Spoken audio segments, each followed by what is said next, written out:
할렐루야. 우리가 무더위 가운데 지치지 않고 오늘도 주께서 공급하시는 새 힘으로 충만한 하루 되시기를 축복합니다. 기도할게요. 사랑하는 주님, 오늘도 말씀 앞에 불러주셔서 감사합니다. 때로는 하나님이 이해되지 않고 또 하나님의 침묵이 섭섭할 때도 있습니다. 오늘 말씀 앞에서 하나님의 침묵을 이해할 수 있도록 진리의 성령님 우리를 가르치시고 하나님의 은혜로 사는 것이 무엇인지 말씀 앞에서 배우게 하여 주시옵소서. 예수님의 이름으로 기도합니다. 아멘. 우리가 그럴 때가 있어요. 우린 기도하는데 하나님이 너무 조용하신 것 같은, 아무 일도 안 하시는 것처럼 느껴지는 순간이 있습니다.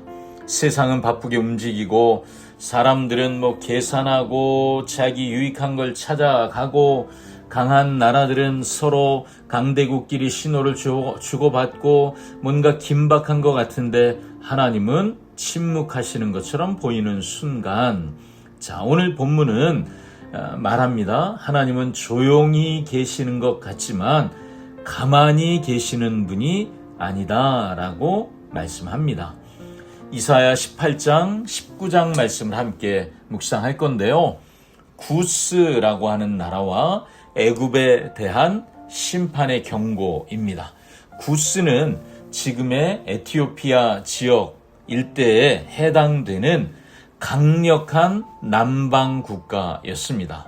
애굽은 우리가 잘 아는 것처럼 오래된 문명과 경제력과 지혜를 가진 세계 최강의 거대한 나라였습니다. 당시에 유다라고 하는 이 작은 나라는 어떻게 하면 살아남을 수 있을까? 아수르의 도움을 요청해 봤지만 아수르는 오히려 역으로 쳐들어오니까, 그러면 그들이 생각했던, 도움을 받고 싶었던 나라 중에 하나가 애굽이었고 또 그 나라 중에 하나가 구스였습니다. 그들의 도움을 안전장치처럼 딱 붙잡고 도와주기만 하면 우린 편할 거야, 안전할 거야. 그런데 하나님은 이 두 나라를 향해서도 말씀하시죠. 강한 군사력을 가졌어도, 오래된 문명이 있어도, 지혜로운 조언이 넘친다고 할지라도 하나님의 계획을 대신할 수 없습니다. 오늘 본문은 열방의 소동에 대해서 다시 말씀합니다. 그런데 그 중심에는 한 가지 질문이 있습니다. 역사를 움직이는 분은 과연 누구인가? 자, 오늘 말씀을 잘 들으시며 이 질문의 답을 한번 찾아보시기 바랍니다. 이사야 18장 1절에서 19장 15절 말씀입니다. 제18장. 슬프다. 구스의 강 건너편 날개치는 소리 나는 땅이여, 갈대배를 물에 띄우고 그 사자를 수로로 보내며 이르기를, 민첩한 사절들아, 너희는 강들이 흘러 나누인 나라로 가되 장대하고 준수한 백성, 곧 시초부터 두려움이 되며 강성하여 대적을 밟는 백성에게로 가라 하는도다. 세상의 모든 거민, 지상에 사는 너희여, 산들 위에 기치를 세우거든 너희는 보고 나팔을 불거든 너희는 들을지니라. 여호와께서 내게 이르시되, 내가 나의 처소에서 조용히 감찰함이 죄인은 일광 같고 가을 더위에 운무 같도다. 추수하기 전에 꽃이 떨어지고 포도가 맺혀 익어갈 때에 내가 낫으로 그 연한 가지를 베며 퍼진 가지를 찍어버려서 산의 독수리들과 땅의 들짐승들에게 던져주리니 산의 독수리들이 그것으로 여름을 지내며 땅의 들짐승들이 다 그것으로 겨울을 지내리라. 그때의 강들이 흘러 나누인 나라의 장대하고 준수한 백성, 곧 시초부터 두려움이 되며 강성하여 대적을 밟는 백성이 만군의 여호와께 드릴 예물을 가지고 만군의 여호와의 이름을 두신 곳 시온산에 이르리라. 제19장. 애굽에 관한 경고라. 보라, 여호와께서 빠른 구름을 타고 애굽에 임하시리니 애굽의 우상들이 그 앞에서 떨겠고 애굽인의 마음이 그 속에서 녹으리로다. 내가 애굽인을 격동하여 애굽인을 치리니 그들이 각기 형제를 치며 각기 이웃을 칠 것이요 성읍이 성읍을 치며 나라가 나라를 칠 것이며 애굽인의 정신이 그 속에서 쇠약할 것이요 그의 계획을 내가 깨뜨리리니 그들이 우상과 마술사와 신접한 자와 요술객에게 물으리로다. 내가 애굽인을 잔인한 주인의 손에 붙이리니 포악한 왕이 그들을 다스리리라. 주 만군의 여호와의 말씀이니라. 바닷물이 없어지겠고 강이 잦아서 마르겠고 강들에서는 악취가 나겠고 애굽의 강물은 줄어들고 마름으로 갈대와 부들이 시들겠으며 나일 가까운 곳 나일 언덕의 초장과 나일강 가까운 곡식밭이 다 말라서 날려가 없어질 것이며 어부들은 탄식하며 나일강에 낚시를 던지는 자마다 슬퍼하며 물 위에 그물을 치는 자는 피곤할 것이며 세마포를 만드는 자와 배 짜는 자들이 수치를 당할 것이며 그의 기둥이 부서지고 품꾼들이 다 마음에 근심하리라. 소안의 방백은 어리석었고 바로의 가장 지혜로운 모사의 책략은 우둔하여졌으니 너희가 어떻게 바로에게 이르기를 나는 지혜로운 자들의 자손이라 나는 옛 왕들의 후예를 할 수 있으랴. 너희 지혜로운 자가 어디 있느냐? 그들의 만군의 여호와께서 애굽에 대하여 정하신 뜻을 알 것이요 곧 내게 말할 것이니라. 소안의 방백들은 어리석었고 노베 방백들은 미혹되었도다. 그들은 애굽 종족들의 모퉁이 또리건을 애굽을 그릇가게 하였도다.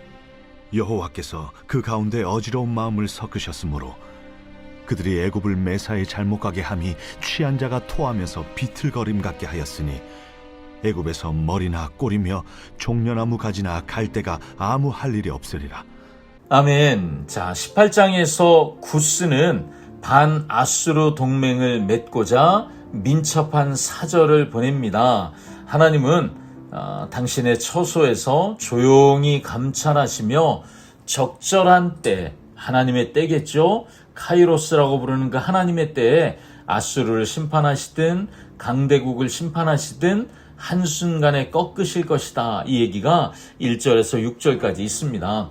하나님의 조용함은 무관심이 아니라는 것입니다. 이 과정을 통해 도리어 구스 백성이 하나님께 예물을 가지고 시온산으로 나오는 것, 그것이 18장 7절에 기록되어 있습니다.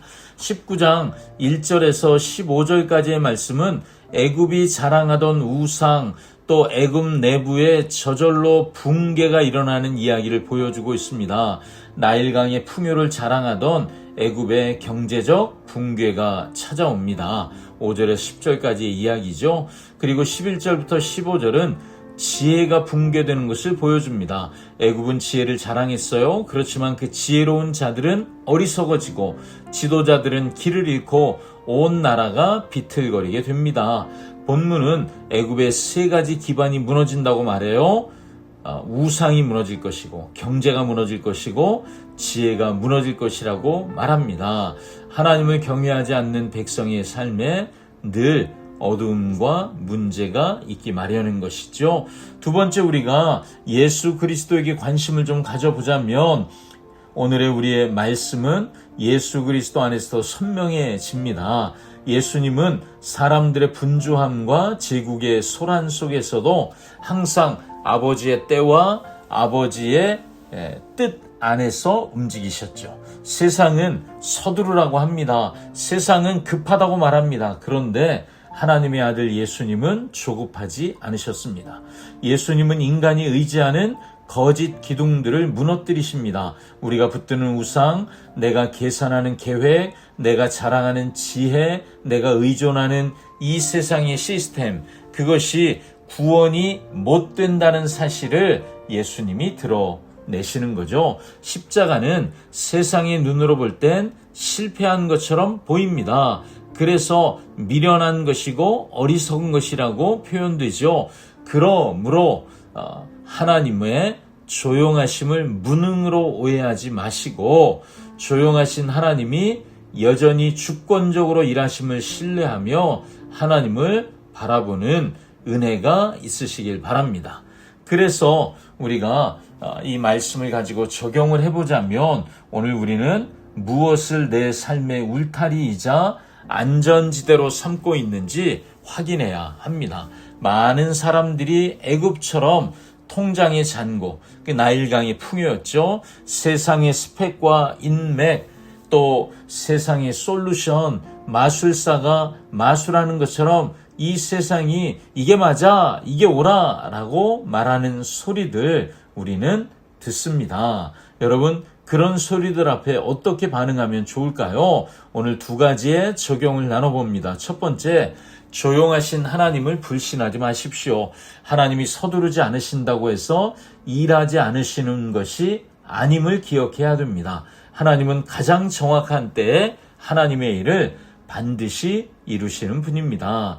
두 번째, 내가 기대는 기둥이 뭐가 있는지 확인해 보십시오. 내가 위기를 만났을 때 가장 먼저 찾아가는 것이 무엇인지, 과연 하나님인지 아니면 돈과 사람인지 이기적인 내 욕심인지 돌아봐야 하겠죠. 기둥이 무너지면 무엇을 신뢰했는지가 드러납니다. 내가 의지하는 기둥이 예수 그리스도 우리 주님이라면 우리는 예수님을 드러내게 될 것입니다. 아멘. 기도하겠습니다. 사랑하는 주님, 세상의 분주함 속에서 조용하신 주님을 오해하지 않기를 원합니다. 하나님이 침묵하시는 것처럼 보여도 여전히 일하시고 감찰하심을 우리로 깨닫게 해 주시옵소서.